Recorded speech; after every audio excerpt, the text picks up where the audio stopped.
Hello दोस्तों, welcome to in classes. आप सभी को स्वागत है अपने यूट्यूब चैनल इन क्लासेज में। मैं नीतीश कुमार।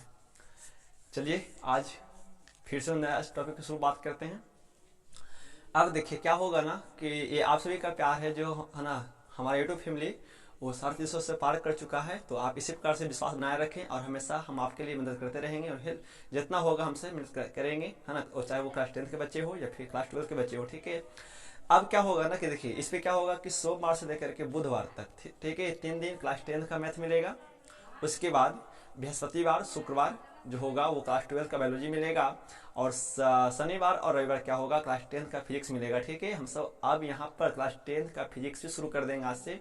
तो ये आज का वीडियो फिजिक्स का है, क्लास 10 का, है ना, जिसमें हम सबको पढ़ना है फर्स्ट चैप्टर प्रकाश का प्रवर्तन यानी रिफ्लेक्शन ऑफ लाइट। ठीक है, तो आइए हम सब है ना शुरू करते हैं।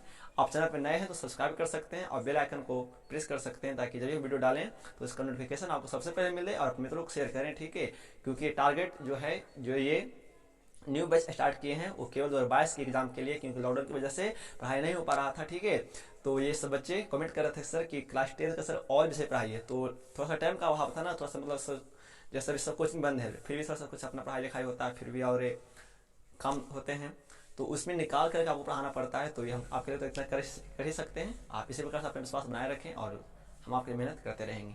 चलिए हम शुरू करते हैं। यहाँ पे क्लास 10 का जो फर्स्ट चैप्टर पढ़ना है वो हम सबको क्या पढ़ना है, प्रकाश का प्रवर्तन यानी रिफ्लेक्शन ऑफ लाइट। ठीक है, तो हम सब चैप्टर के नाम से शुरू करते हैं कि इसमें प्रकाश किसे कहते हैं। ठीक है, सबसे पहले उसे समझना पड़ेगा कि आखिर प्रकाश क्या होता है। ठीक है, हमें यहाँ पे समझने की आवश्यकता है कि प्रकाश किसे कहेंगे। ठीक है, प्रकाश क्या है, लाइट क्या है, उसके बारे में। ठीक है जी, आप जो भी हम बोलेंगे डेफिनेशन आप उसको लिखते जाएंगे, नोट करते जाएंगे। ठीक है, ताकि आपको ठीक से समझ में आएगा। थोड़ा सा लाइट चमकीला हो सकता है, ठीक है, लेकिन जो सुनेंगे ना वो याद रखेंगे। चलिए प्रकाश क्या है ना, देखिए प्रकाश कुछ नहीं है। ठीक है, प्रकाश एक कारक है, एक, ठीक है, जिसके वजह से सब क्या करते हैं, किसी वस्तु को देखते हैं। ठीक है, यानी जिस माध्यम से हम किसी वस्तु को देखते हैं ना, हम उसी को क्या कहते हैं, प्रकाश कहते हैं, लाइट कहते हैं। ठीक है, याद रखेंगे। आप देखिए तो आप कभी अनुभव किए हैं कि आखिर रात में हमें वस्तु, कोई भी वस्तु आखिर दिखाई क्यों नहीं देता है, तो इसकी साफ से मतलब है कि लाइट नहीं होता है। जब लाइट रहेगा तभी तो हम वस्तु को देख पाएंगे। ठीक है, तो जो भी हम कारक की मदद से जिस वस्तु को देखते हैं वही क्या है, प्रकाश कहलाता है। ठीक है, याद रखिएगा। इसका छोटा सा डेफिनेशन है कि प्रकाश एक वह भौतिक कारक है जिसके वजह से हम सब किसी वस्तु को देखते हैं, उसे क्या कहेंगे, हम सब प्रकाश कहते हैं। ठीक है जी। अब देखिए बहुत सारे बच्चे बोलेंगे सर कि प्रकाश एक ऊर्जा है। ठीक है, प्रकाश तो एक ऊर्जा है ना, लेकिन हम सब प्रकाश किसको कहेंगे। ठीक है, तो प्रकाश एक वह कारक है जिसकी वजह से हम सब किसी वस्तु को देखते हैं, उसे प्रकाश कहते हैं। ठीक है, चलिए अगला टॉपिक हम सबको पढ़ना है ना, प्रकाश स्रोत। ठीक है, प्रकाश के बाद हम सबको क्या पढ़ना है, अगला टॉपिक जो पढ़ना है वो पढ़ना है क्या, प्रकाश का स्रोत, है ना, मतलब लाइट ऑफ सोर्स। ठीक है, प्रकाश का स्रोत। ठीक है, चलिए प्रकाश का स्रोत क्या है, तो सब समझते हैं। स्रोत मतलब क्या होता है कि जिससे प्राप्त होता है ना उसको स्रोत कहते हैं। तो प्रकाश का स्रोत से क्या कर सकते हैं कि जिस वस्तु से हमें प्रकाश मिलता है वह सभी वस्तु क्या है, प्रकाश का स्रोत कहलाएगा। ठीक है, वह सभी वस्तु जिससे हमें प्रकाश की प्राप्ति होती है हम उसे क्या कहते हैं, प्रकाश का स्रोत कहते हैं। याद रखेंगे। ठीक है, हाँ, मतलब जिस वस्तु से प्रकाश निकलता है, जिससे आपको प्रकाश मिलता है ना, वह सभी का सभी क्या है, आपका प्रकाश का स्रोत कहलाएगा। जैसे देखिए, जैसे फॉर एग्जाम्पल यदि हम बात करें यहाँ पे, तो सूर्य आपका क्या है, सबसे बड़ा प्रकाश का स्रोत है ना। फिर तारा है। ठीक है, आप समझ रहे हैं कि मतलब जिससे प्रकाश निकलता है ना वो सभी का सभी क्या प्रकाश स्रोत। जैसे जलती हुई मोमबत्ती, जलती हुई मोमबत्ती, ठीक है, जलती हुई मोमबत्ती आदि कर लीजिए। बस छोटी सी बात हो गया, है ना। कल का वीडियो हम सब जो डाले थे बायोलॉजी का क्लास 12 करना, तो उसमें एक बच्चे कमेंट करे थे सर कि हम सब कोरोना के सर तीसरा लहर से कैसे बचे। तो देखिए बात ऐसी है, यदि कोरोना के तीसरा लहर से बचना है ना तो आपको अपना दोनों चरण घर के अंदर रखना पड़ेगा, तभी हम सब बच पाएंगे कोरोना के तीसरा चरण से। ठीक है, कमेंट करते रहते हैं। चलिए ठीक है, अच्छी बात, जान गए ना कि कैसे बचना है कोरोना के तीसरा चरण से। ठीक है, यदि कोरोना के तीसरा चरण से बचना है तो अपना दोनों चरण आपको घर के अंदर रखना पड़ेगा। ठीक है, चलिए तो ये हो गया क्या, प्रकाश का स्रोत। ठीक है, याद रखेंगे। अब देखिए यहाँ पे एक बात और जान लीजिए कि जितने भी प्रकाश के स्रोत हैं, ठीक है, जितने भी प्रकाश के स्रोत हैं उनमें और भी अन्य प्रकार की जो ऊर्जा है वो सभी ऊर्जा को हम क्या कर सकते हैं, प्रकाश में कन्वर्ट कर सकते हैं। जैसे देखिए कहने का क्या हो, जैसे लालटेन आप जलाते हैं तो लालटेन में जो आप तेल यूज करते हैं केरोसिन तेल, उसमें क्या है, एक प्रकार का रासायनिक ऊर्जा है ना। और हम सब उसी रासायनिक ऊर्जा को क्या करते हैं, प्रकाश में कन्वर्ट कर देते हैं। तो हमने आपको क्या बोला कि जितना भी प्रकाश के स्रोत हैं, है ना, वो सभी वस्तु जिनसे प्रकाश निकलता है उनमें जितना भी अन्य प्रकार की ऊर्जा होंगे उस सभी ऊर्जाओं को हम सब प्रकाश के रूप में, है ना, उसको परिवर्तन कर सकते हैं। ठीक है, याद रखेंगे यहाँ पे। चलिए, तो ये तो हो गया प्रकाश का स्रोत क्या होता है ना। और देखिए प्रकाश के स्रोत के आधार पर ना हम सब वस्तु को दो भागों में बांटते हैं। ठीक है, यानी जिस वस्तु से प्रकाश निकलता है उसके आधार पर, मतलब प्रकाश निकलने के आधार पर सब वस्तु को दो भागों में बांटते हैं। ठीक है, यानी प्रकाश स्रोत के आधार पे वस्तु दो प्रकार का होता है। ठीक है जी, प्रकाश स्रोत यानी जिस वस्तु से प्रकाश निकलता है ना, उस पे आधारित वस्तु को क्या किए, दो भागों में बांटे। प्रकाश स्रोत के आधार पर वस्तु का प्रकार। ठीक है, आपने तो ये जाना ना कि प्रकाश स्रोत क्या होता है, जिस वस्तु से प्रकाश निकलता है। अब देखिए वस्तु जो होता है वो वस्तु दो प्रकार का होता है। प्रकाश के आधार पर वस्तु दो प्रकार का होता है। एक वैसा वस्तु ना जिससे प्रकाश निकलता है और एक वैसा वस्तु जिससे प्रकाश नहीं निकलता। ठीक है जी, तो यहां पे वस्तु आपका क्या हो जाएगा, दो प्रकार का हो जाएगा। पहला होता है ना, यदि हम पहला बात करें तो पहले प्रादीप्त वस्तु। ठीक है, पहले क्या होता है, प्रादीप्त वस्तु, या कभी कभी इसका एक नाम और होता है ना, दीप्तमान। क्या, दीप्तमान वस्तु। और एक क्या होता है, एक होता है अप्रादीप्त वस्तु। याद रखेंगे, एक क्या होता है, अप्रादीप्त वस्तु। प्रादीप्त वस्तु क्या होता है, वैसा वस्तु जिससे प्रकाश निकलता है ना, वैसा वस्तु जिससे प्रकाश उत्सर्जित होता है ना, उसे क्या कहेंगे, प्रकाश से दीप्त वस्तु कहेंगे। ठीक है, और जिस वस्तु से प्रकाश नहीं उत्सर्जित होता है, मतलब जिस वस्तु से प्रकाश नहीं निकलता है ना, उसे क्या कहेंगे, अप्रादीप्त वस्तु। जैसे देखिए सूर्य क्या है आपका, प्रादीप्त वस्तु होगा। जलती हुई मोमबत्ती क्या है, प्रादीप्त वस्तु होगी। जलती हुई बल्ब क्या होगा, प्रादीप्त वस्तु होगा, है ना। तो याद रखेंगे कि जिस वस्तु से प्रकाश उत्सर्जित होता है उसे प्रादीप्त वस्तु कहेंगे, और जिस वस्तु से प्रकाश उत्सर्जित नहीं होता है हम उसे क्या कहेंगे, अप्रादीप्त वस्तु कहेंगे। तो जैसे में दीवार हो गया, है ना, कुर्सी हो गया, कुछ वैसे जिससे प्रकाश नहीं निकलता है। ठीक है, तो यहां तक बात हो गई, है ना। अब देखिए, अब हम सब आखिर ये बात करें कि हम सब किसी भी वस्तु को कैसे देखते हैं ना, वो देखिए। ठीक है, किसी भी सब वस्तु को कैसे देखते हैं उसके बारे में बात करिए। देखिए क्या होता है, मान लीजिए कि ये सूरज है। ठीक है, ये सूरज आपका, और ये यहाँ पे कोई पृथ्वी एक वस्तु पड़ा हुआ है और ये आपका आंख है। ठीक है जी, अरे मान के चलो ना, ये आंख ही तो है, क्या दिक्कत है, मान के चलिए इसको आंख है। तो देखिए क्या होता है, यानी हम सब किसी वस्तु को कैसे देख पाते हैं। तो ये सूर्य जो है ना, इस सूरज की जो प्रकाश आ रही है, प्रकाश जो किरण आ रही है वो इस पे पड़ता है। ठीक है, इस पे पड़ने के बाद ये वस्तु क्या करता है ना, कि कुछ प्रकाश को अपने अंदर क्या करता है, अवशोषित कर लेता है। अवशोषित करने के बाद ये क्या करता है, ये वस्तु फिर उसी प्रकाश को क्या करता है, परिवर्तन कर देता है। और जब उस वस्तु के द्वारा परिवर्तित किया हुआ प्रकाश जब आपके आंखों तक पहुंचता है, ठीक है, तभी आप उस वस्तु को क्या करते हैं, देख पाते हैं। ठीक है, यानी आप इसी प्रकार से किसी वस्तु को देखते हैं। ठीक है, यहां तक समझ में आया होगा। चलिए आगे बढ़ते हैं और देखते हैं। तो ये हो गया। ठीक है, अब देखिए, अब आपने अभी जाना कि प्रकाश का स्रोत और वस्तु, है ना, प्रकाश के स्रोत के आधार पर वस्तु कितना प्रकार का होता है। ठीक है, उसके बारे में आइए ना, अब हम सब पढ़ेंगे क्या,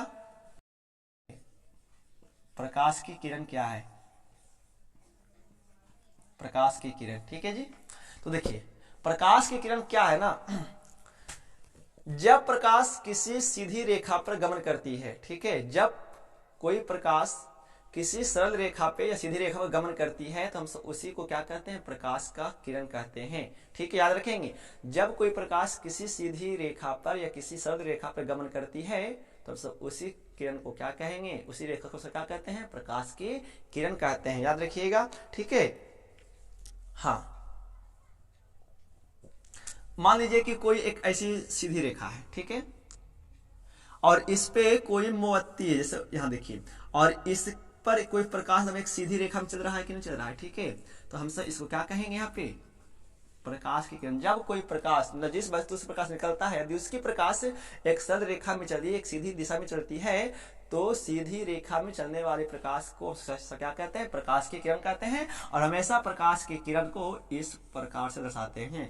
अब कितना बच्चे बोलेंगे कि सर प्रकाश तो है ना वेव के रूप में चलता है, मतलब तरंग के रूप में चलता है। देखिए बच्चों, यहाँ प्रकाश 10th का फिजिक्स पढ़ रहे हैं, ठीक है, प्रकाश तरंग के रूप में भी चलता है, लेकिन वो आपको वहाँ फिजिक्स में पढ़ना है, क्लास 12th में पढ़ना है, तो इसलिए आपको यहाँ पे ध्यान देनी है, जो पढ़ना है वही आपको पढ़ा रहे हैं, ठीक है। तो याद रखेंगे, जब प्रकाश किसी सरल रेखा पे गमन करती है तो हम उससे क्या कहेंगे, उस प्रकाश को प्रकाश की किरण कहते हैं, याद रखिएगा, ठीक है। चलिए अब देखिए, प्रकाश के किरण के बाद हम सबको क्या पढ़ना है, किरण पुंज, ठीक है, प्रकाश की किरण पुंज पढ़ना है, ठीक है जी। पुंज का मतलब क्या होता है, तो पुंज का मतलब होता है समूह, ठीक है, पुंज का अर्थ समूह। जैसे देखते होंगे आप, जब छोटे छोटे लकड़ी को क्या करिए, एकजुट कर दीजिए तो एक समूह बन जाता है, ठीक है, तो क्या होगा, है ना। तो किरण पुंज क्या है, ठीक है, हम सब बात करेंगे कि प्रकाश का किरण पुंज, और बहुत इंपॉर्टेंट है, बोर्ड में आता भी है, ठीक है। किरण पुंज किसे कहेंगे, कितना प्रकार का होता है बताएंगे हम आपको। तो प्रकाश के किरणें के समूह को ना उसे क्या कहेंगे, यहाँ पे प्रकाश का किरण पुंज कहेंगे, यानी प्रकाश के किरणों की समूह को उसे क्या कहेंगे, यहाँ पे प्रकाश का किरण पुंज कहते हैं, याद रखिएगा, प्रकाश के किरणों की समूह को प्रकाश के किरण पुंज कहते हैं, ठीक है।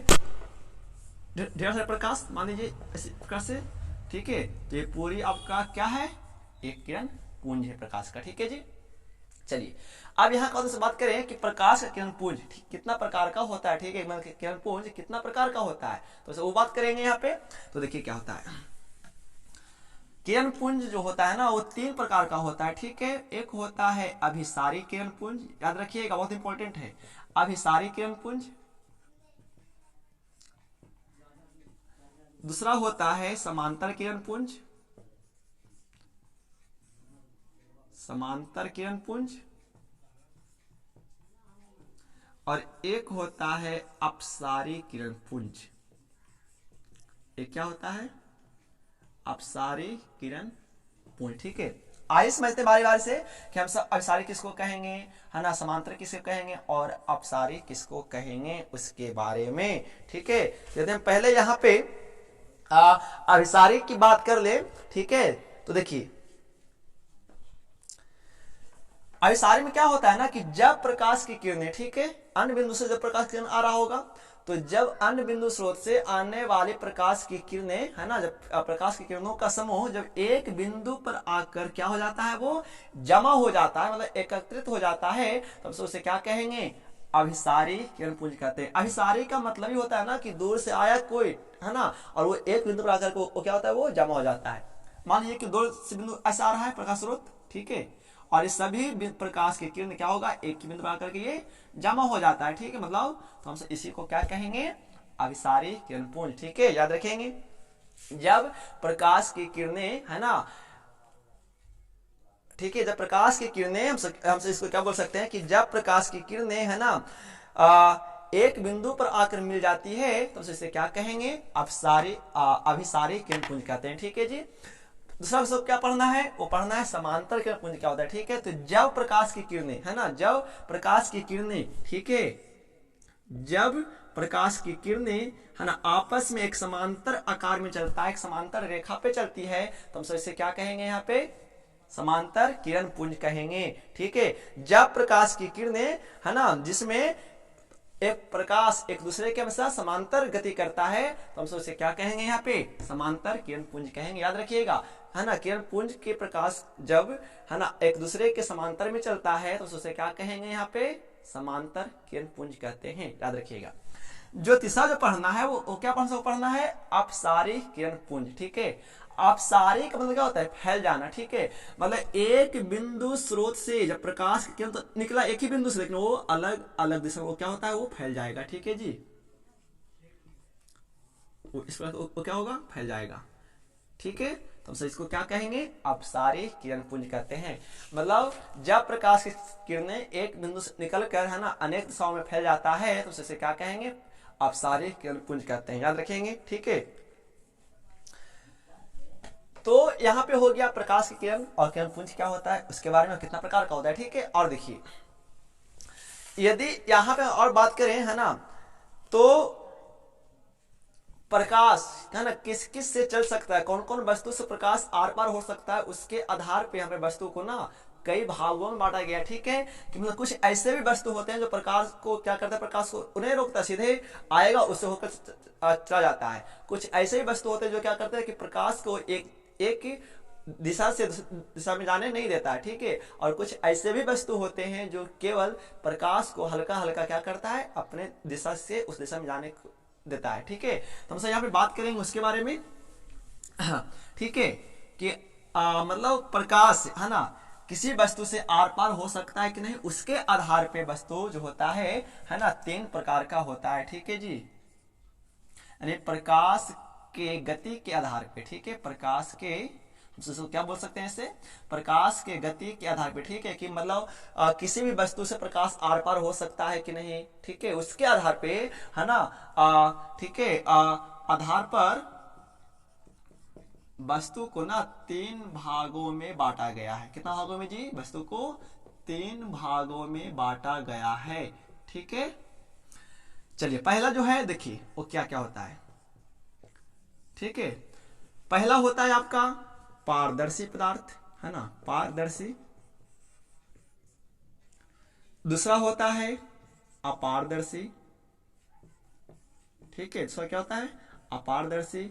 और जो तीसरा वो क्या है, पारभासी। वो क्या है आपका, पारभासी, है ना, वो क्या है आपका, पारभासी। ठीक है, चलिए समझते हैं कि पारदर्शी क्या होता है। यानी वैसा वस्तु ना, ठीक है, या वैसा पदार्थ है जिससे प्रकाश है ना आर पार हो जाता है। ठीक है, जिससे है ना जिससे प्रकाश आर पार हो जाता है, हम उसे क्या कहेंगे यहाँ पे, पारदर्शी पदार्थ कहेंगे। जैसे कांच, ठीक है, वो क्या है, पारदर्शी है। पानी क्या है, पारदर्शी है। हवा क्या है, पारदर्शी है ना, तो ये सब आपका क्या है, पारदर्शी। याद रखेंगे, वैसा पदार्थ जिससे वस्तु आर पार हो जाता है।